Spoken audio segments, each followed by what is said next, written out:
So this is the last thing I want to talk about for this week. Uh, and it may be a little long, so y'all bear with me, man. And this is gonna be mostly for anybody who lives in Hattiesburg or has been to Hattiesburg or lived in Hattiesburg. This was for people who live in Hattiesburg, have visited Hattiesburg, lived in Hattiesburg, or you may be thinking about coming down here and going to school. You never know. You might want to get your master's in music education or something, or you may be a high school senior who graduating and want to come to USM to major in music. Uh, this is for y'all people, man. For all the musicians, the musicians and singers of Hattiesburg, Mississippi, man. Uh, so I got here in well, before I get in the backstory, let me tell you where this came from, because this is gonna be a long rant. So I went and watched a gig the other day, maybe a week ago or the other day, I can't remember. And it just hit me while I was at this gig that, man, the music scene or the musicians in the music scene of Hattiesburg, Mississippi, because it's weird to say it, like, most times you hear that, you think of like scenes, you think of Dallas, Nashville, Atlanta, LA, New York, Philly, Miami, or all these places that you think they got, or Chicago, or anywhere. You think them these the only place they can be a music scene, or Nashville. But it's actually scenes in the smaller cities too. So like it's a music scene here. It's a music community. It used to be a big thriving music community here.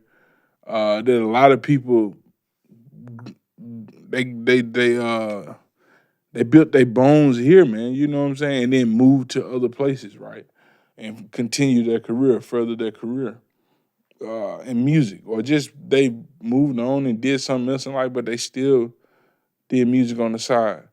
Um, so I posted. I went to that gig and it just hit me that, like, man, the scene and the musicians ain't what they were when I first got here. So I posted that on Facebook because I said I really want to go on this rant, but I want to deliver it in the right way. That's the key part. I want to deliver it in the right way because I do want people to get offended by this, but offended in the way that is like they turn and let's try to change. Not offended in like, fuck Ray. Who is Ray? Who he think he is? He's not that good. He's not this. So I don't want you to get offended that way. But I do want you to get offended in the way of like, yeah, man, he right. We could do better. We can get a little better and change some stuff. Uh, so I have this rant that I want to go on. Like I said, I'm watching this show and it's just hitting me. Like, man, like this conversation is for musicians. When you come on this page, it clearly says I'm a musician. So a lot of this podcast is gonna talk about mostly. It's gonna talk about a lot of music stuff. These first 14, 13 episodes, I talked about music a little bit, but this episode is gonna be the majority of this will be music, and it will be for musicians and singers. So I'm watching this show the other day or the other week, whatever it was. I'm just noticing, bro, like the singers in Hattiesburg aren't like they were when I first got here. The musicians aren't. And what I mean by stuff like that is like, man, the scene was chasing. It was chasing. I hate to use this word, but it was chasing perfection, because perfection is hard to, you never grasp perfection, right? But you trying. It's like, I'm chasing this. I want to, whatever I'm doing, I want to do it at a high level. Whether that was rock music, I wanted to do that at a high level, or that's punk music. Punk is a part of rock, but punk, I want to do that at a high level.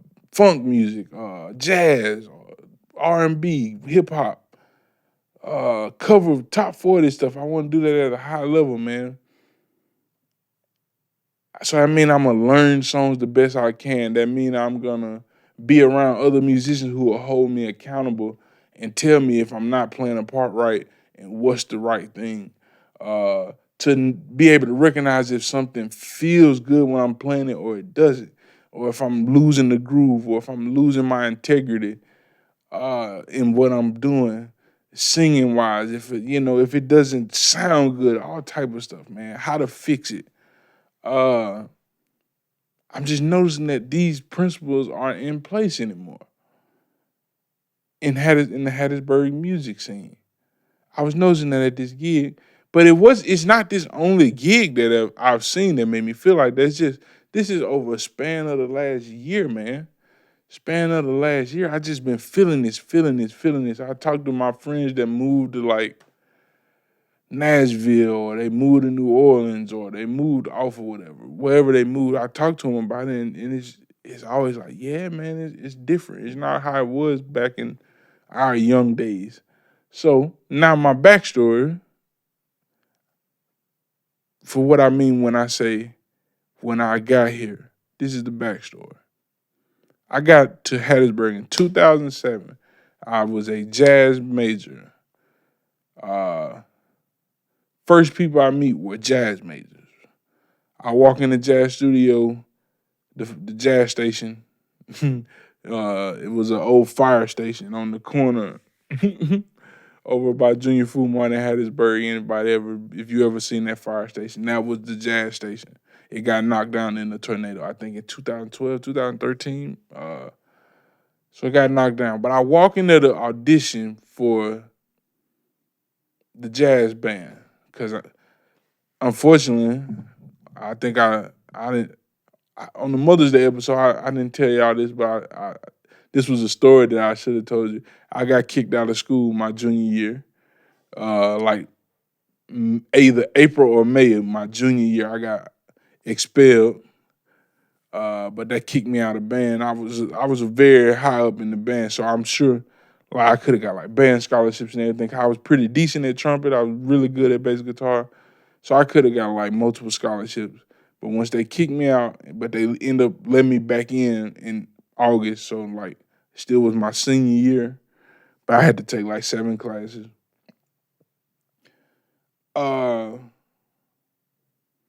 I lost any way to be in touch with, well, at the time, I could have I actually could have, if I knew with the knowledge I know now, I still could have reached out to like the band directors here or the jazz director here. But I didn't reach out to anybody. I just showed up. So I'm auditioning. I just show up to the jazz station to audition for jazz band. And as I'm auditioning, it's like 3 bass players there already. It was a guitar player. I'm gonna name names, so I hopefully they end up seeing each other. It was a guy named Ben Bivens in there, played guitar. It was a guy named Chad Munt played bass guitar. It was another guy named Bill. I think it was either Bill Sewell or Andrew Gloss. They were all in there. So I get there, and all these guys could play. All these guys could play, man. Like could looking back at it, everybody could play. Like as I was entering the program here at USM, this is jazz cats I mean. So like I'm trying to paint the picture to pull the worlds together. As I enter the jazz program, I'm also entering the bass program here at USM under the direction of Dr. Marcus Machado, one of the greatest bass players, especially when it comes to upright playing in the world. But it's 5 guys ahead of me: Bill Sewell, Chad Munt, Andrew Gloss, uh, Cody Ruth, and it was 4 guys ahead of me. I made the 5th guy. It was those 4 guys, and then it was me. They had all been here at least a year or two, and they all could play. So my standard had to come up fast to at least match their standard, match where they are. I had to raise it fast. But not only did I meet those guys, I meet Ben Bivens, I meet Daniel Schroeder, They play guitar. Uh, who else? I forgot this I think this guy was from Peru. He played piano. Badass. Beto Vienna. That's the fifth guy. I'm sorry, it was five guys ahead of me. Beto Vienna played bass. Man, he was over like jazz band too. Um, then I meet Chris Washington, who actually happened to be from my hometown, but he was studying at USM at the time. But coming in with me, who were like freshmen with me, were Ryan Rosiano, Cody Booth. Uh, I'm name dropping. I'm doing a lot of names, but if you from this area and you've been here since 2007 with me, you know these guys. Um, that's some of the guys that I'm meeting, and I'm realizing like, oh, my standard has to come up fast, or I'm gonna sound like the eyeball out. So that's in the jazz program and the music program. I meet this guy named Justin Sims. That's crazy, man. Cause I was finna contribute Justin to another world of music that I met here. But when I originally met Justin, it was in the music program. We both were taking Theory 100 together. We were both taking music Theory 100 together, and that's where I met him. Uh, and he was cold from the gospel field. He was more relatable to me because I grew up playing in church, but I played in band, I played all this stuff. So I had a little more refined to me, so it made it easier to adjust to these classes. He didn't have all that. He just grew up in the gospel and knew he wanted to do music. So he figured he'd major in music. Met him, killer. So he was relatable. So that's where I met in the music world. And again, hearing all these people, I realized fast, my standard has to come up or I'm gonna sound like the eyeball out. And then not only am I meeting these people who are really with my colleagues, my peers, I'm meeting Larry Pinella, who's the director of the jazz program here. I'm meeting Dr. Marcus Machado, and I realize, oh, they're not playing with me. They're gonna really make me learn. They're gonna really make me learn. Like this, what I'm about to say is gonna go into some that I believe needs to happen. But Dr. Machado some of his first words to me were, "Your bass is horrible. I mean, no, your bass is trash, and your technique is horrible." This is how honest he was with me out the gate, out the gate. So keep that in mind. Honesty. Your bass is horrible, and your bass is trash, and your technique is horrible. First words. Some of the first words. So that's who I met on the music education side. But then I meet the people that were more relatable to me because I played in church. I meet a bunch of church musicians. I meet Sarad Butler. I meet Willie Taylor. I meet Benjamin Langston. I meet Arbor Stanton, but we call him Bird. Uh, Again, I meet Justin. We clicked on this side for sure. Justin Sims.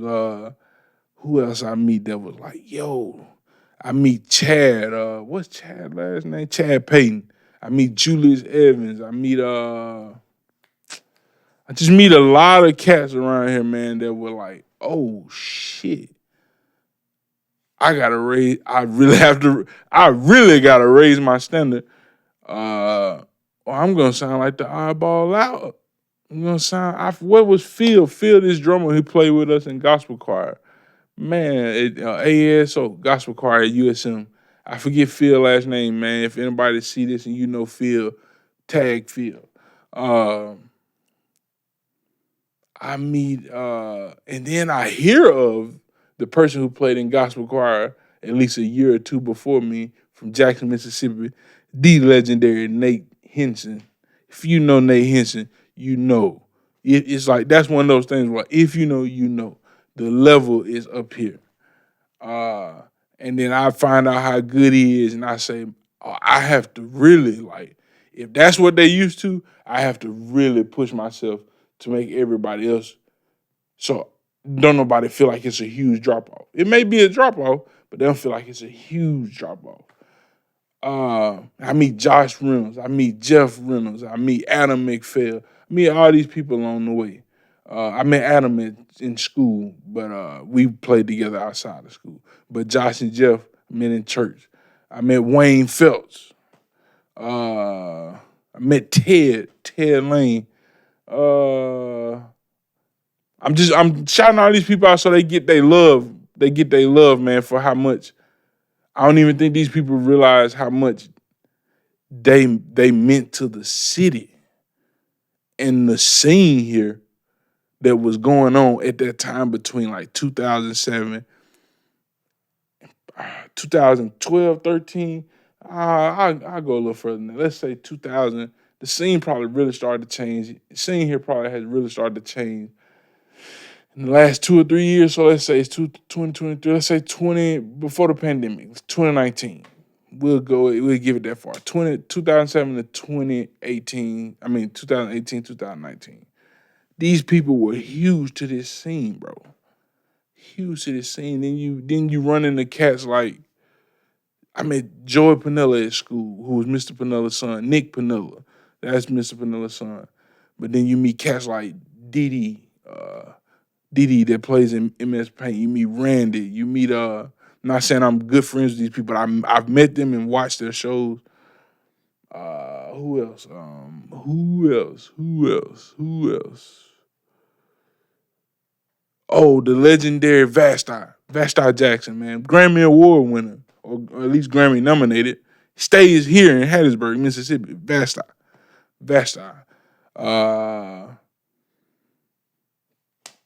Who else, man? I want to give all these people a shout out before I get into this rant, man. But I met all these people and I realized fast. Now, mind you,